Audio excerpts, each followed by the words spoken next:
Chapter 8, Intuition or Guidance.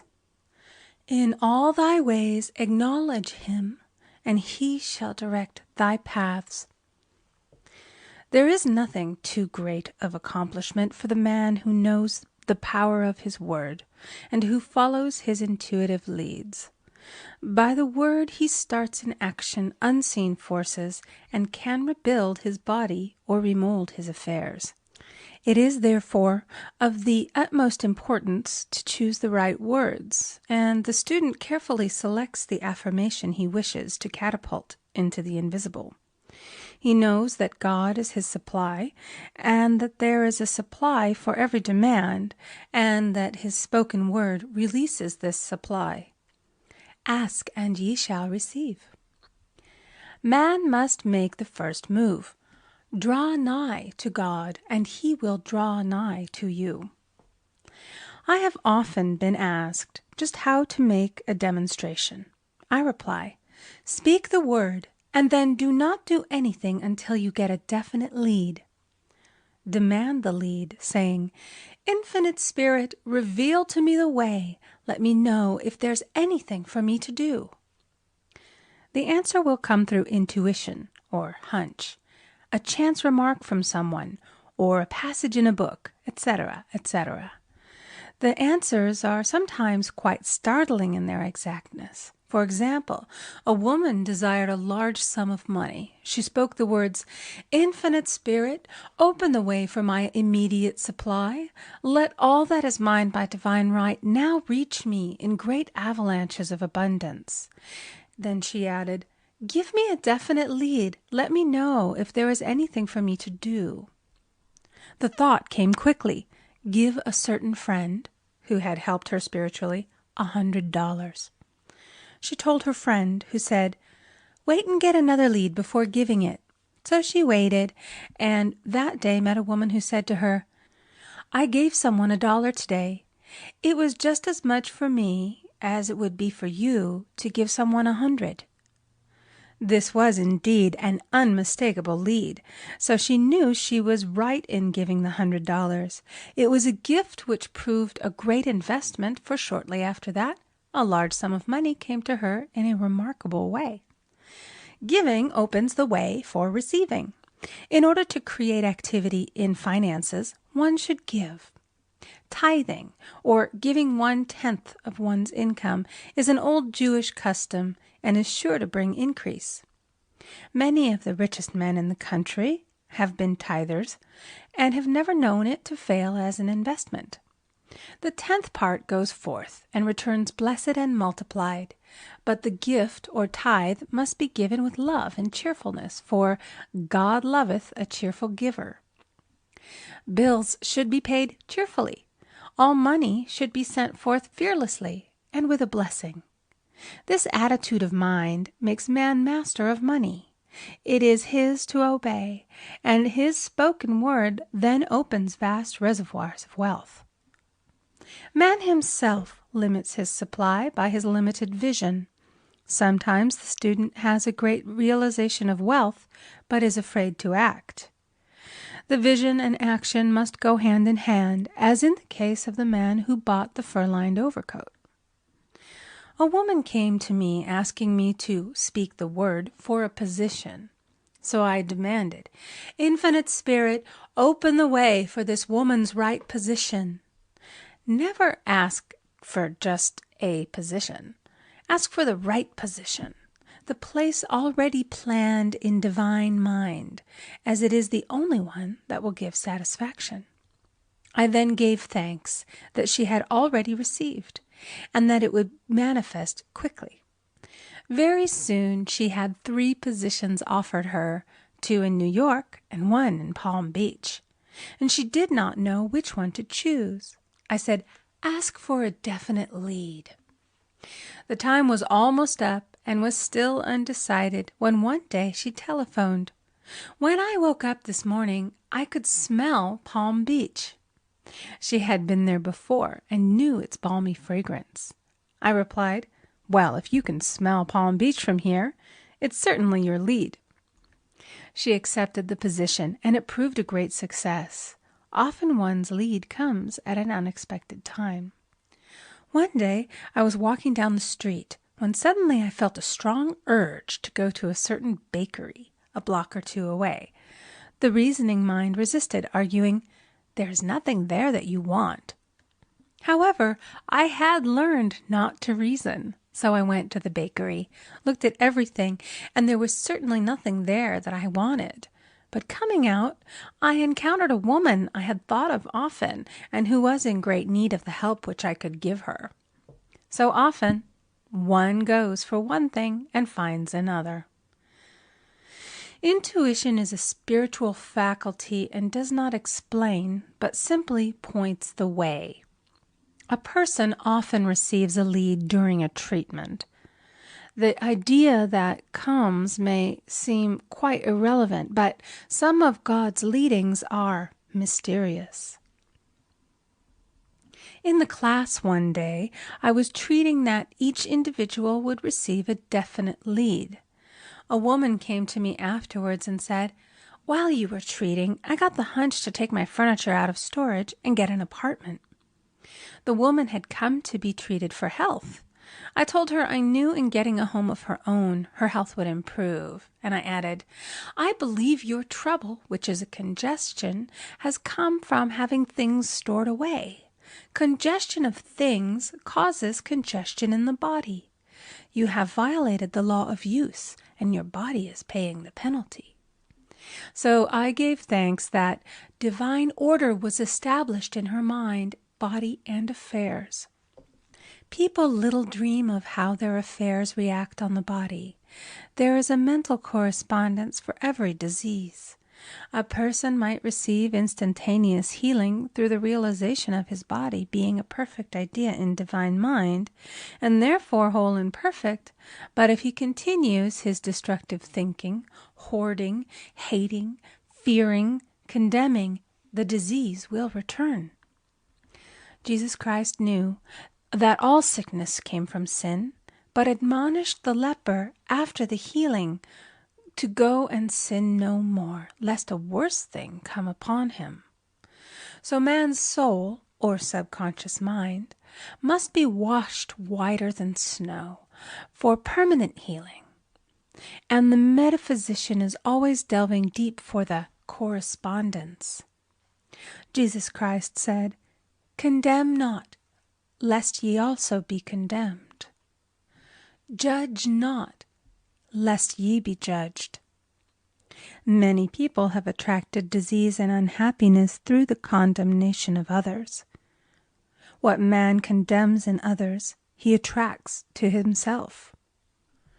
For example, a friend came to me in anger and distress because her husband had deserted her for another woman.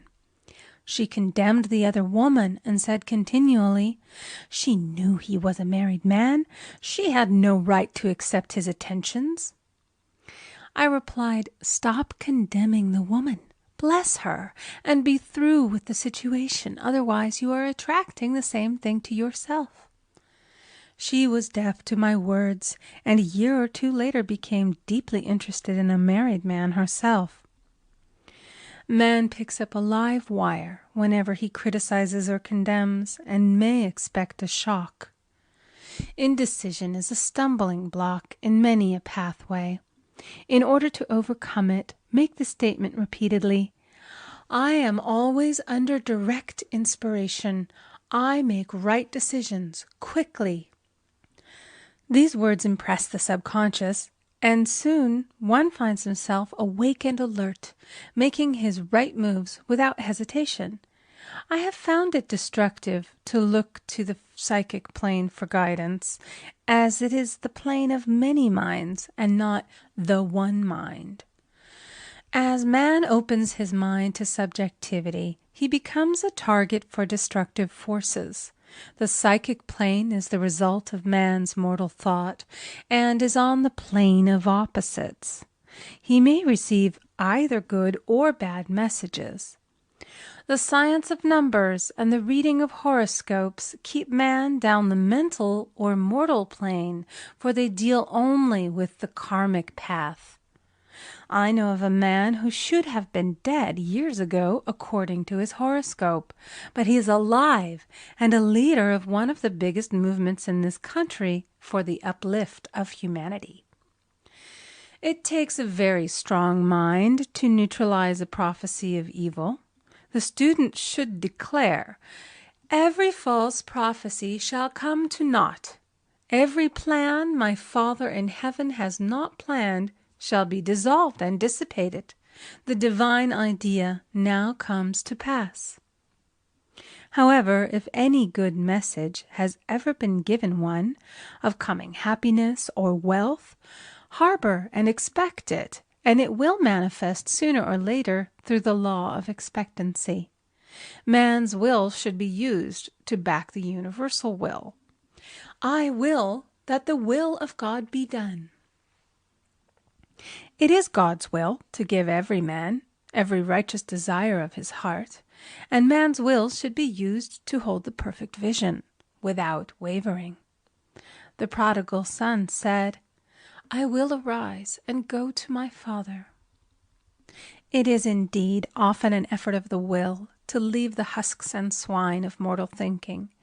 It is so much easier for the average person to have fear than faith. So faith is an effort of the will. As man becomes spiritually awakened, he recognizes that any external inharmony is the correspondence of mental inharmony. If he stumbles or falls, he may know he is stumbling or falling in consciousness. One day a student was walking along the street, condemning someone in her thoughts. She was saying mentally, "That woman is the most disagreeable woman on earth," when suddenly 3 Boy Scouts rushed around the corner and almost knocked her over. She did not condemn the Boy Scouts, but immediately called on the law of forgiveness and saluted the divinity in the woman. Wisdom's ways are ways of pleasantness, and all her paths are peace. When one has made his demands upon the universal, he must be ready for surprises. Everything may seem to be going wrong, when in reality it is going right. For example, a woman was told that there was no loss in divine mind. Therefore, she could not lose anything which belonged to her.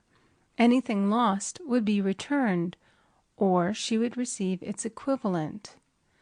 Several years previously, she had lost $2,000. She had loaned the money to a relative during her lifetime, but the relative had died, leaving no mention of it in her will. The woman was resentful and angry, and as she had no written statement of the transaction, she never received the money, so she determined to deny the loss and collect the $2,000 from the Bank of the Universal. She had to begin by forgiving the woman, as resentment and unforgiveness closed the door of this wonderful bank. She made this statement, "I deny loss. There is no loss in divine mind. Therefore, I cannot lose the $2,000 which belong to me by divine right. As one door shuts, another opens." She was living in an apartment house which was for sale, and in the lease was a clause stating that if the house was sold, the tenants would be required to move out within 90 days. Suddenly, the landlord broke the leases and raised the rent.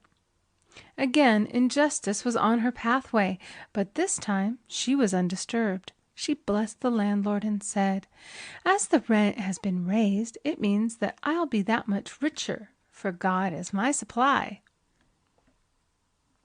The new leases were made out for the advanced rent, but by some divine mistake, the 90-day clause had been forgotten. Soon after, the landlord had an opportunity to sell the house. On account of the mistake in the new leases, the tenants held possession for another year. The agent offered each tenant $200 if he would vacate. Several families moved. 3 remained, including the woman. A month or 2 passed, and the agent again appeared. This time he said to the woman, "Will you break your lease for the sum of $1,500? It flashed upon her, "Here comes the $2,000. She remembered having said to friends in the house, We will all act together if anything more is said about leaving. So her lead was to consult her friends. These friends said, well, if they have offered you $1,500, they will certainly give $2,000. So she received a check for $2,000 for giving up the apartment. It was certainly a remarkable working of the law, and the apparent injustice was merely an opening for the way for her demonstration. It proved that there is no loss, and when man takes his spiritual stand, he collects all that is his from this great reservoir of good. I will restore to you the years the locusts have eaten. The locusts are the doubts, fears, resentments, and regrets of mortal thinking. These adverse thoughts alone rob man, for no man gives to himself but himself, and no man takes away from himself but himself. Man is here to prove God and to bear witness to the truth. And he can only prove God by bringing plenty out of lack and justice out of injustice. Prove me now herewith, saith the Lord of hosts, if I will not open you the windows of heaven and pour out a blessing, that there shall be not room enough to receive it. End of chapter 8. Recording by Amy Conger.